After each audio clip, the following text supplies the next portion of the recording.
This week, we welcome Branden Williams, the Director of Cybersecurity at Union Bank.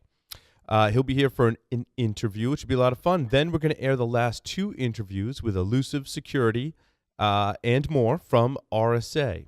So stay tuned for all that and more on this episode of Enterprise Security Weekly.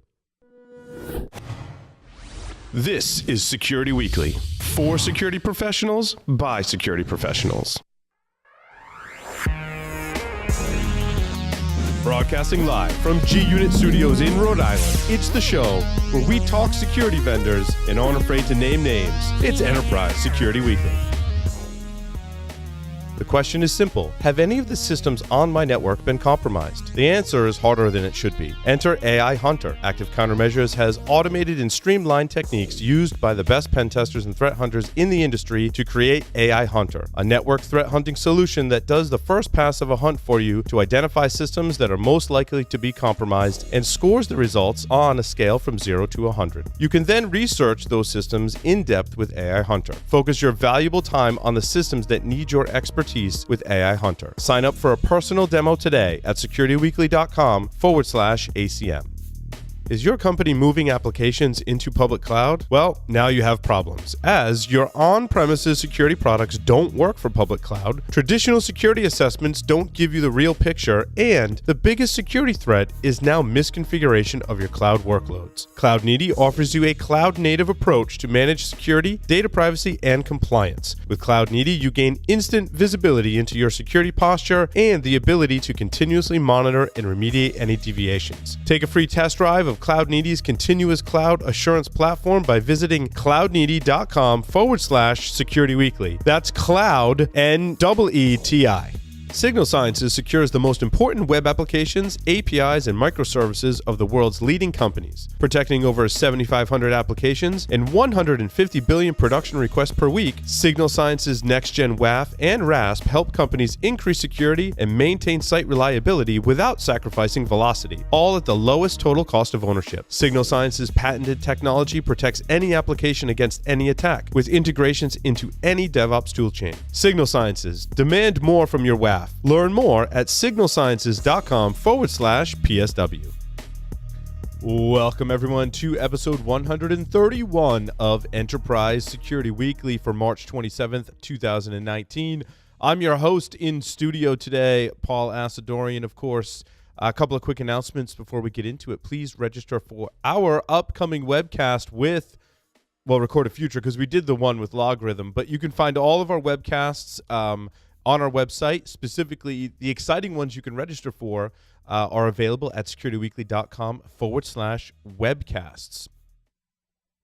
And also, you can find the older ones on /on-demand. We'll work on getting those on the same page. I feel like we say way too many URLs on this show. There's too many for people to remember. Just go to our website. Matt's working on fixing the navigation. How about that? Secure World Boston is happening next week, March 27th and the 28th at the Heinz Convention Center. If you go to secureworldexpo.com to register for the conference, you can use the code SecurityWeekly, and it saves you $100 off of your conference pass. So make sure you do that. It's a great conference. I'm looking forward to be there for the day, at least the first day. Also, after this interview with Branden, there are two, I kind of like messed that up in the intro, two interviews that we did with Elusive Networks at RSA. The first one we talked about improving incident analysis with deception-generated data. The second one we're talking about proactively hardening the network against lateral movement. So those will air after I interview Mr. Branden Williams, of course. He's been in technology for more than 20 years. He's one of the old timers in security. Not that we're that old, right? But we've been at the security thing for a long time. Branden, welcome to Enterprise Security Weekly. Thanks for having me. I see you're adhering to the casual T-shirt Friday. Yeah. Seriously, wasn't sure it was going to be on video, so I'm feeling better now. Yeah. But we're both T-shirts on. So I forgot. Usually Fridays we don't record any content because we're pre-recording this content. And so I usually dress down on more comfortable, on Fridays. I'm wearing my Ice Cube's a Pimp, T-shirt and stuff. And I was like, I looked at the calendar. I was like, oh, Branden's coming on. I'm like, oh. And we matched. So it's good. Same attire. Yeah, I like it. Got it. So Branden, you're speaking at InfoSec World coming up, and specifically, you're speaking about authentication and identity. Now, I want to ask you this because I've done a couple of briefings with companies that are looking to get rid of the password. Now, this makes me very excited. I think if I could get rid of passwords and my physical two-factor tokens, like those things are just horrendous from an end-user perspective. In light of this talk, have you looked into some of those technologies, or is it on a different type of identity authentication? If it is, I'd love to get your thoughts. No, we have been looking into it. The general sense is that our customers, not just our customers, but financial customers in general, they really want to have an easier way to get access to their funds and get access to moving money and doing the things that they want to do. And it doesn't matter if they're interacting with a bank or if they're interacting with Facebook or whatever it is. They just know who I am. Like, you should know this by now. So we're looking at a lot of different technologies around that. Continuous authentication, looking at behavioral stuff. Yep. Some of the challenges that we have with traditional authentication are already at risk. The fact that we're still using SMS to send authentication is still a little bit crazy. What other ways could we get better assurance, or even just slowing down transactions? But maybe don't make money available immediately. Give it an hour or so to sit there. Yeah. What's interesting, Branden, the solutions that I saw along those lines, several of them, they accomplish it in different ways, of course. But while you're inside the application, it can interact with the authentication. So in other words, if I'm going to transfer $100, I might get an alert on my phone that says, "Are you sure you want to do that?" through the authentication. But if I transfer $10,000, it says, "Hey, you want to really want to do that?" And I'm like, "Yes." It's like, okay, give me some type of authentication, right? Give me a fingerprint, a face scan, a code, something, right? And I think that's really powerful and provides better security than before, certainly. Yeah, I think we'd like to add more risk-based authentication to that, to where we can sort of, if it looks lower risk or routine, then we would expect it to happen. If it's not that way, then we would step up and do something different. Right. The challenge that we run into, and actually the financial sector in general, is that the bad guys, the fraudsters, are really good at sort of probing that firewall. So if you think about like old school security testing, when you're trying to figure out what ports does this firewall allow through, you get pretty good about using different types of packets and sort of tricking the firewall into allowing certain things through. And you can almost deduce a significant portion of what that firewall policy is. Well, similar thing happens for financial institutions. The bad guys will test, can I test a card in this region, or what about if I send a certain level of transaction? So I can still get $10,000 out, but if I do it in $1,000 increments, maybe I can go fly under the radar, stuff like that. Yeah, it's kind of interesting. And a lot of the newer authentication mechanisms use the user's smartphone, right? Because I think that's the common denominator from both your corporate users and your customers, right? Everyone's pretty much got a smartphone. And I've seen a lot of creativity in that area. Are you concerned, like I am, in a similar along the lines of what you were just saying, that attackers are going to figure out how to get around these things on the phone, and even more so target people's phones now that they're so critical to authenticating to things like their bank? Yeah, so you've got problems with, proxying authentication pages where you send a username and password, it passes it to the back end, and then, send the text code that I just sent you, and it just proxies it right through. I do like the U2F technology, the stuff from FIDO. The FIDO2 stuff is really cool because it prevents some of that stuff. But, even when you start to look at things like soft tokens, we've got our RSA hard tokens, or, Vasco or Gemalto, or don't everybody get mad at me, whatever hard token that you use, right? And we've been programmed that that's a really good, solid authentication mechanism. It still has problems, but when you try to take that and put it into a mobile phone, there's different considerations you need to make. For example, is that mobile phone jailbroken? Does it have malware on there? Is there other sort of components that could weaken because I'm now running software on top of a hardware platform I don't control versus the self-contained unit? So it's not that you can't do it. I think it's just part of the risk decision that you would make. So, maybe I don't allow that to work if you're trying to wire $3 million. Maybe I want to have a few other checks in place. But if you're trying to send a routine $5,000 wire, maybe I'm fine with it. Right. Yeah, it's really interesting, the innovations that are being made in authentication. Again, I'm just concerned, like, what if a user gets malware on their phone, right? I mean, it's great if I don't have to worry about a password. And I love the physical two-factor. for the security level, but I hate it when I'm here on set and then I can't because my token's in my office, right? Or I'm in my home office down in the basement at home and my token's all the way upstairs, 2 flights of stairs in my bedroom. I hate that. So I think we do have to deal with this convenience factor, correct? Yeah, the technologies that will be able to adopt that convenience factor with a similar level of assurance of a hard token, they're going to win. They're going to be great technologies, and I think you'll see wide adoption of those technologies. I gave a talk at RSA a couple of weeks ago, and the whole thing of your token being away, it reminded me of example I said in the talk. So it's around the concept of a nudge, and I sort of called it the stupid things that smart people do. So so that they remember to do something. And I told a story about how, when I do the Thanksgiving dinner, my mom makes a pumpkin pie, and I really like that. And it's tradition to have some in the morning, the next morning for breakfast.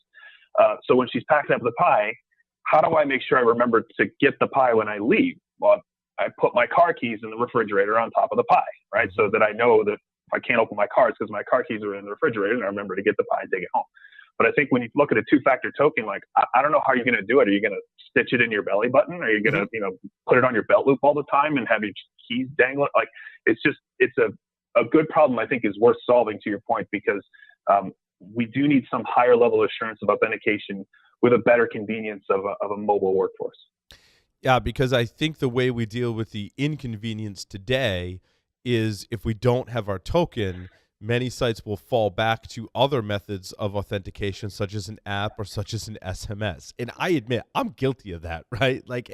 Because you don't want to lose access to things that are really important because you lost your token, right? Yeah, so I'm a big fan of the YubiKey, and I really sort of dove in 100% last year. We were looking at different technologies, and I was trying to get a good handle around it. I ended up disabling SMS when it was available to be disabled, and moved to basically an army of YubiKeys that are sort of stashed in various places. So if I lose one, right, hopefully I've got another one that can back up. But that whole lowest common denominator, which is really a text message or knowledge-based authentication, is easier to defeat by the day. So that is a really great way that fraudsters can take advantage of advanced authentication mechanisms. Just see how far down can I go to get to that point where I'm entering in an SMS or responding to an email one-time password because I've compromised the email account. It's interesting as we move from when I authenticate to a service online, I enter my username and my password, and that's it.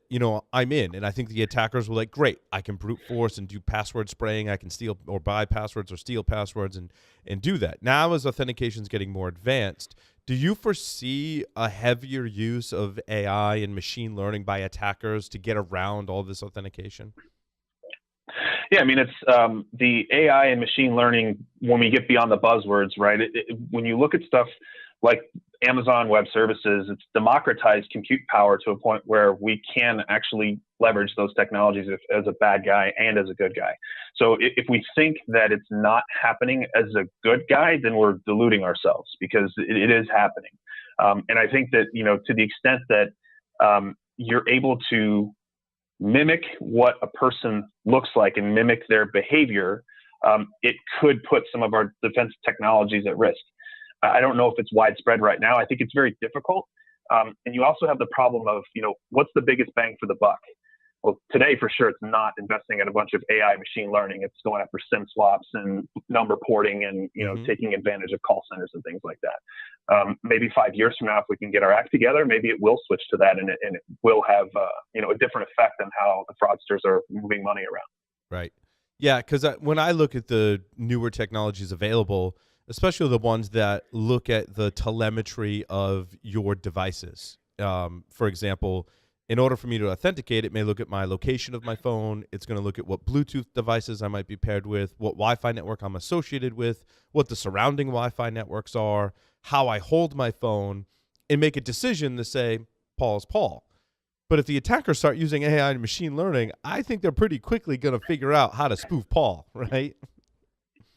Yeah, and I think that's that layered defense discussion, where you look at what is Paul trying to do, or the person representing themselves as Paul. What is that person trying to do? And Is it something that's routine? Is it something that's low risk? Well, we just let it go for the convenience of the customer, and then look at recourse if we have to, right?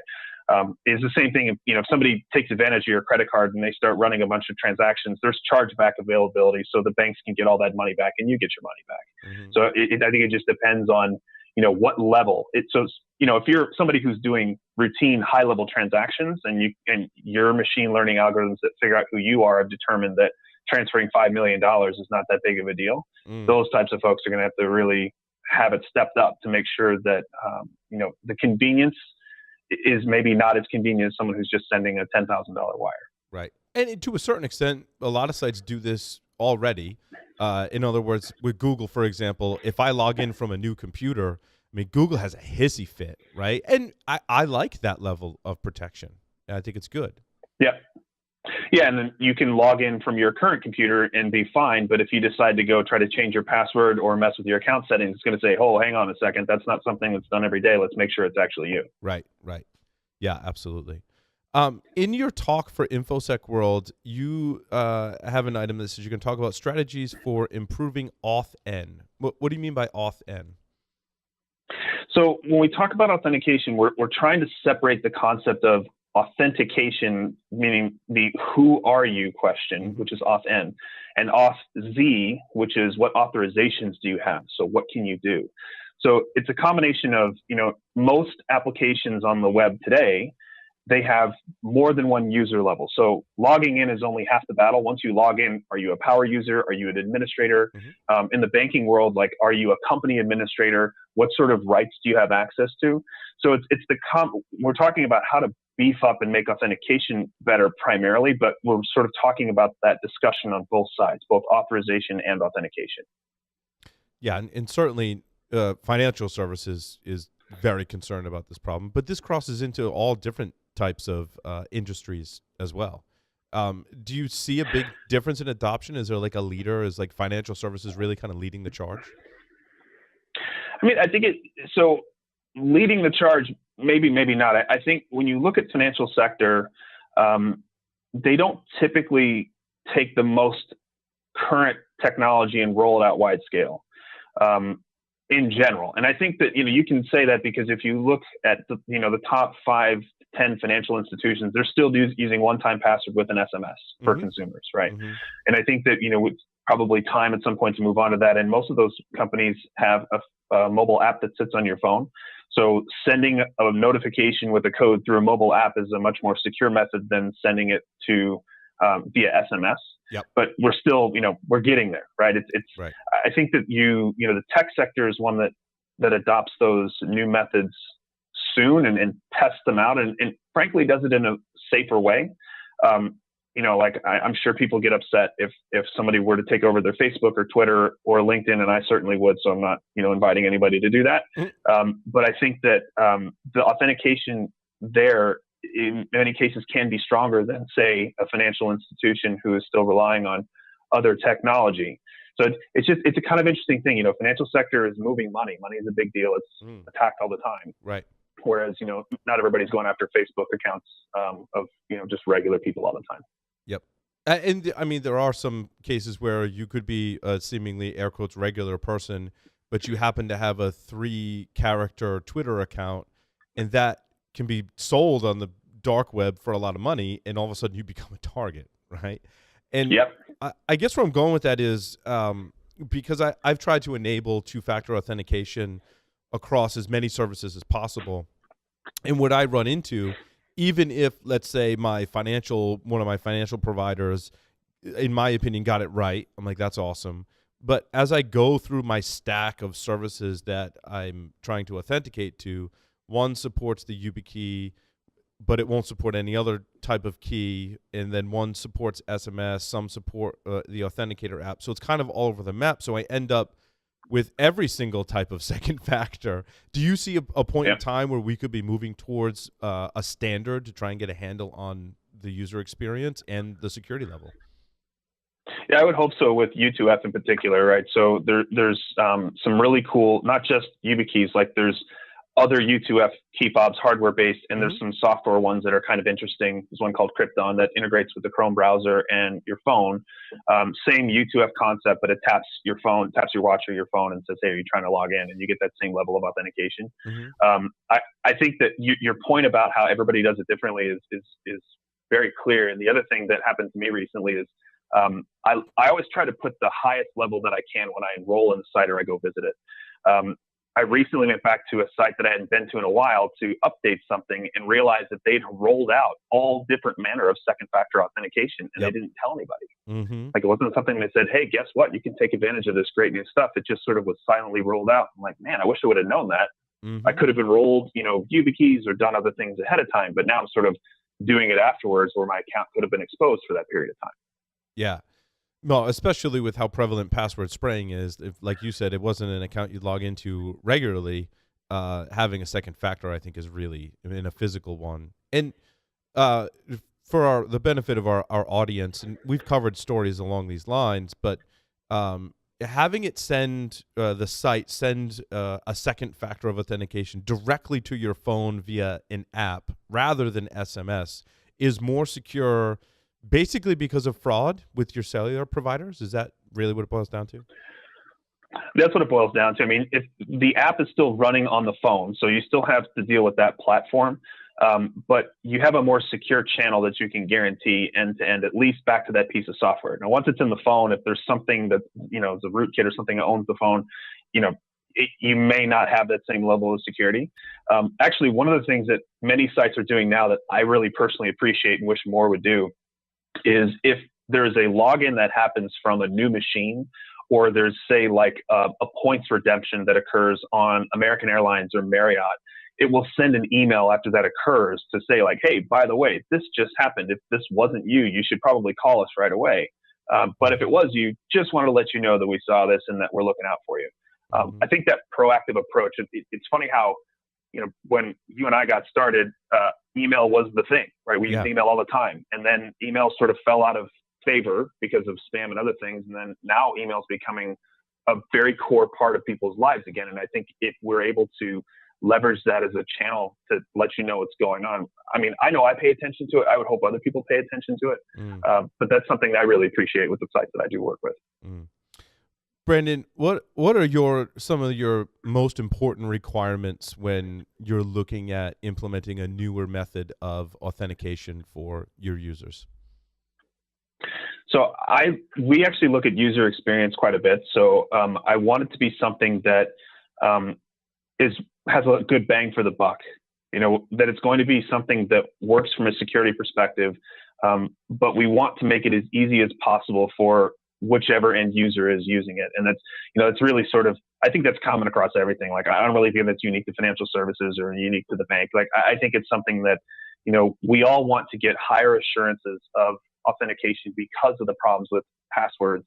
But we also know that if you do bad things around, requiring lots of additional work, that you create bad behaviors in your customer base. So, as an example, the NIST walking back of the password guidelines, the crazy complexity, the changing, the password history, sort of realizing that just created a whole lot of bad behavior, where everybody's password, is capitalized, first letter is capitalized because we have to have uppercase and lowercase, and it's somebody's name, it's their pet's name, it's their wife's name, it's their spouse's name. And then if I had to change my password on January 1st, 2019, it's 0119. And then, of course, for our complexity and special characters, everyone ends with an exclamation point, right?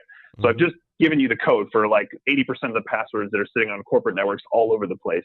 And then every time you rotate it, you just change it a little bit so that, you can remember. Wouldn't it be better to have, a longer password that you don't change as frequently and sort of following the NIST guidelines? So, when we look at anything we're going to roll out, we really try to figure out what's the easiest way to make it happen to where we're not making it harder for the user for a small increment in security. Like, let's make it a little bit harder or the same or easier for the user with a bigger increment in security. Awesome. So Branden will be presenting at InfoSec World on Tuesday at 9:40 a.m. bright and early in Orlando. Any closing thoughts, Branden, or things you want to plug for the show? No, I'd love to see you guys out at the conference. I'd probably be wearing something a little bit more formal than my blue frozen banana stand t-shirt. But we're going to talk about authentication, authorization, some of the challenges that we face in the financial sector, and some ways that we can potentially strategize on making it better for everybody. Fantastic. Branden, thank you so much. Yeah, thank you. With that, we'll take a short break, come back with 2 interviews with Elusive Networks. Stay tuned.